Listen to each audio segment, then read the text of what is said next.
En termes de souveraineté, et ça c'est important, et je voudrais que la jeunesse béninoise comprenne ce mot et utilise ce mot, pas comme malheureusement on l'entend de toutes parts, où souveraineté veut dire simplement insulter l'autre, dire qu'il y a des colons, des impérialistes partout et que nous ne sommes pas développés à cause des autres. Je veux le dire, il faut bien le noter. Si nous ne sommes pas développés, c'est notre propre faute. On dénonce l'esclavage, le commerce triangulaire, comme un crime. C'est un crime ce qui s'est passé.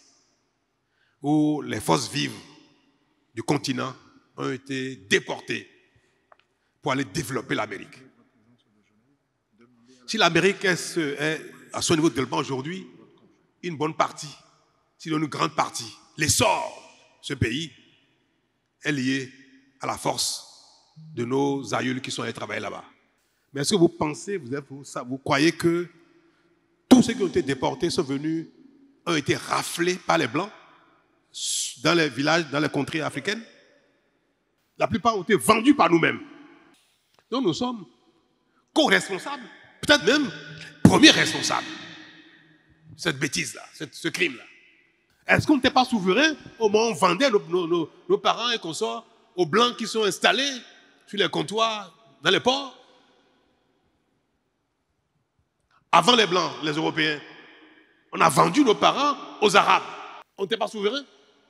La souveraineté, c'est la conscience qu'on a de soi. C'est la volonté qu'on a de soi à agir avec responsabilité, sans se courber devant l'autre. On peut être dans un partenariat et être souverain. On peut être dans la coopération et être souverain. Notez-le pour de bon. On n'a pas besoin de rompre tous les liens de partenariat, tous les liens de coopération, tous les liens de relations internationales pour proclamer sa souveraineté. Être souverain, c'est être capable, dans un partenariat, de défendre ses intérêts. Dans une coopération, de défendre sa position, de défendre son intérêt. Et si vous avez les moyens d'acheter des armes en Amérique, ils vont vous les vendre. Si vous avez les moyens. Si vous voulez acheter les armes en Turquie, ils vont vous les vendre. Si vous avez les moyens d'acheter en France, en Italie, en Allemagne, ils vont vous les vendre. Les gens font écoutez, le président Trump, il le dit sans gêne. Vous voulez les armes de chez moi, payez, je vais vous vendre. Ça n'a rien à voir avec la souveraineté.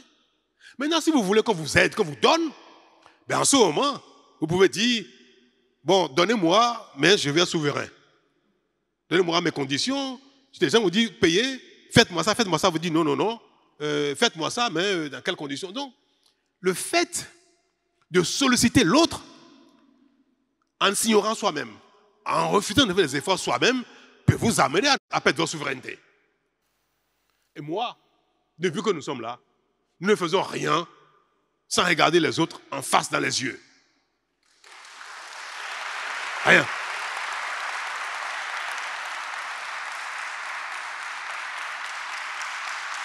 Nous sommes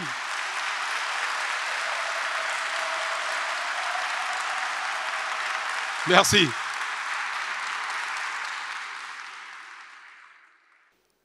Nous sommes un petit territoire, on n'est pas un pays très grand. Nous sommes un territoire petit en termes de superficie. Nous sommes bientôt 13 millions d'habitants. Nous ne sommes pas très nombreux, nous sommes un petit pays en termes de population. Mais nous sommes un pays fier. Nous sommes un pays grand, par notre volonté, notre ambition, même si nous n'y sommes pas encore.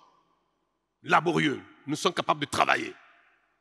Et nous discutons avec chacun dans cette position, petit territoire, petite population, mais grand peuple. Et ça, il n'y a pas plus souverain que nous. Et nous voulons corriger nos erreurs du passé. Nous voulons gommer les mauvaises images qui nous collent à la peau pour dire nous sommes déjà un autre pays, un autre peuple, une autre nation.